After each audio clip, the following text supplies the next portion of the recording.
बिस्मिल्लाहिर्रहमानिर्रहीम। क्वेश्चन 1 का पार्ट 7 हम ग्रामर रूल से करने की कोशिश करते हैं।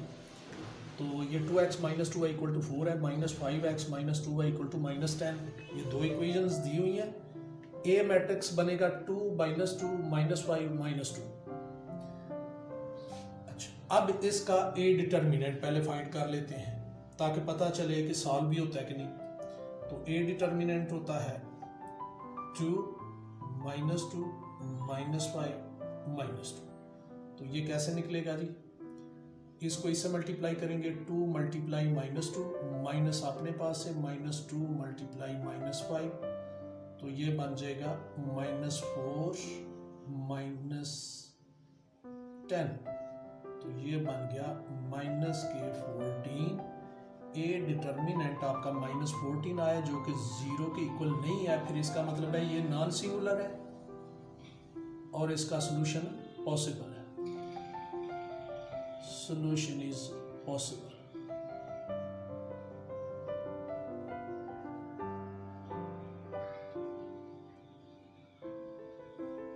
अब हमने ए एक्स का डिटर्मिनेंट हमें चाहिए और ए वाई का डिटर्मिनेंट हमें चाहिए। ए एक्स का डिटर्मिनेंट, 3 डिटर्मिनेंट आपने फाइंड करने हैं। ए डिटर्मिनेंट, ए एक्स का डिटर्मिनेंट, ए वाई का डिटर्मिनेंट। ए डिटर्मिनेंट तो हमें बताएगा कि क्वेश्चन सॉल्व भी होता है कि नहीं, सॉल्यूशन सेट इसका है पॉसिबल कि नहीं। ए एक्स का डिटर्मिनेंट और ए वाई डिटर्मिनेंट क्रैमर रूल के फार्मूले में हमें चाहिए एक्स वाई की वैल्यूज निकालने के लिए। तो इसका मतलब है एक्स, ए एक्स का डिटर्मिनेंट, तो एक्स चूंकि पहले आता है या ये एक्स वाला छोड़ दें और वाई वाला कॉलम लिख लें, -2 -2।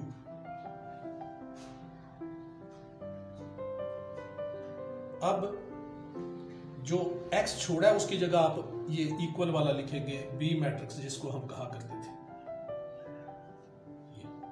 तो इसकी वैल्यू निकाल लेते हैं। इसको 4 मल्टीप्लाई -2 माइनस 2 इंटू -10, तो ये क्या बन गया -8 -20, तो ये बन गया -28। इसका मतलब है ए एक्स का डिटर्मिनेंट -28 आ गया। अब हम ए वाई का डिटर्मिनेंट फाइंड करते हैं।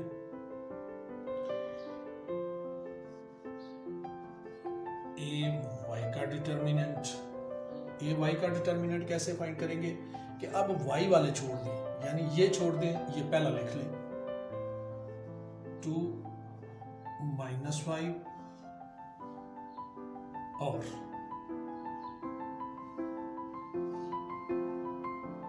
पहला लिख लें एक्स वाला, वाई वाला छोड़ा और वाई वाले की जगह लिख दें 4 और 10, 4 और -10, 4 और -, इसका डिटर्मिनेंट फाइंड कर लें।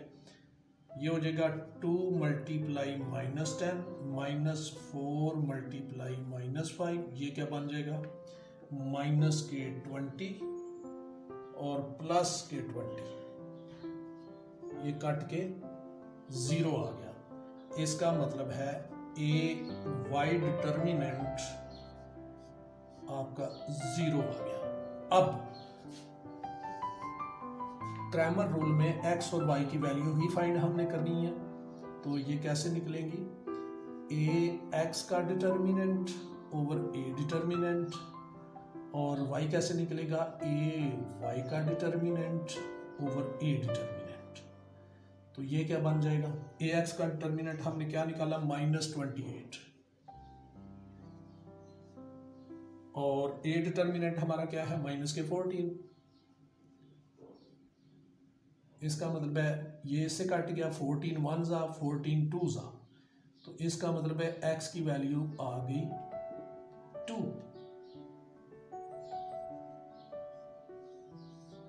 अब y की चाहिए, तो y कैसे निकलेगा?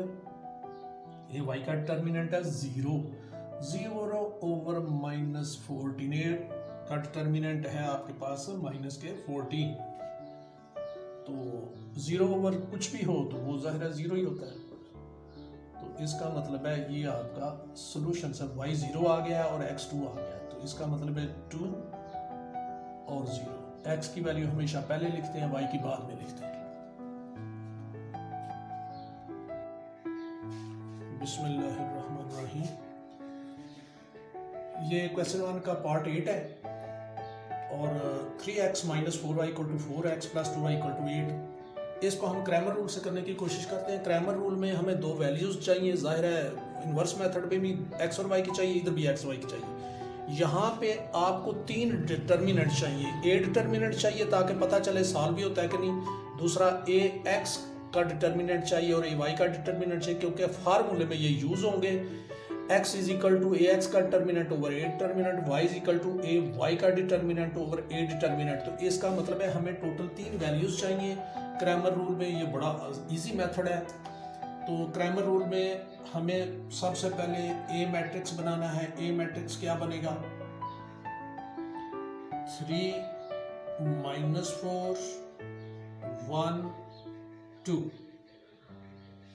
इसी का हमें डिटर्मिनेंट भी निकालना है। तो डिटर्मिनेंट कैसे निकलता है,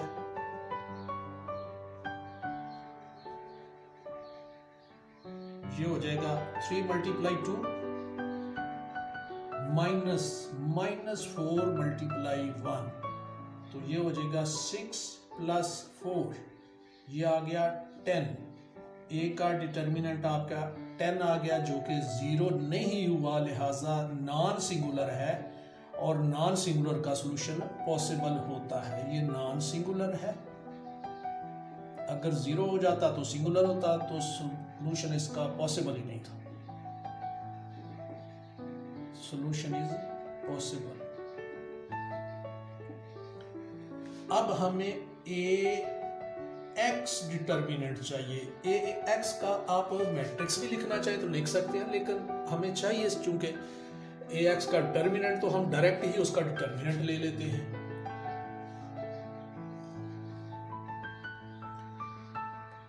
हाँ जी, ए एक्स का डिटर्मिनेंट, एक्स पहले आता है या एक्स वाले ये छोड़ दें, ये वाले और दूसरा लिख लें, -4 और 2।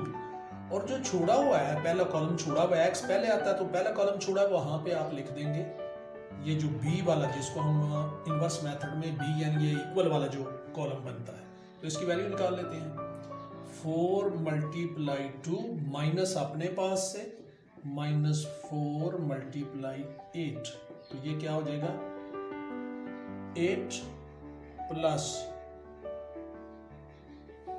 8 4 या 4 8 32 माइनस मल्टीप्लाई माइनस प्लस हो जाएगा, तो ये 40 बन जाएगा। इसका मतलब है ए एक्स का डिटर्मिनेंट 40, 32 प्लस 8 40, तो एक वैल्यू तो ये आ गई। अब हमें ए वाई की चाहिए, तो ए वाई के डिटर्मिनेंट की वैल्यू चाहिए, तो ए वाई का डिटर्मिनेंट क्या आएगा, y बाद में आता है या y वाला ये छोड़ दें, दोनों कोएफिशिएंट छोड़ दें, y वाले x वाले लिख लें। x वाला है 3 और 1, y वाले की जगह ये इक्वल 4 और 8, तो ये इसको फिर उसी तरह 3 मल्टीप्लाई 8 माइनस 4 मल्टीप्लाई 1 हो जाएगा डिटर्मिनेंट, तो ये क्या बन गया 24 माइनस 4, 3 8 24 माइनस 4, तो ये आ जाएगा 20।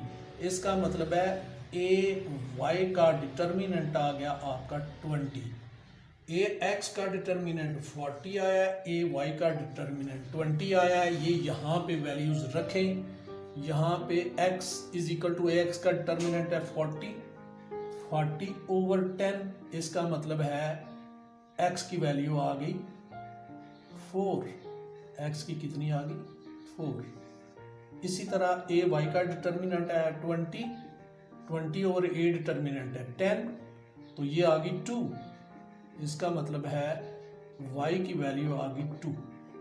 अब अगर आप चाहो तो x और y की वैल्यू किसी एक इक्वेशन में, जो गिवन इक्वेशन है दोनों, उनमें किसी एक में रख लें,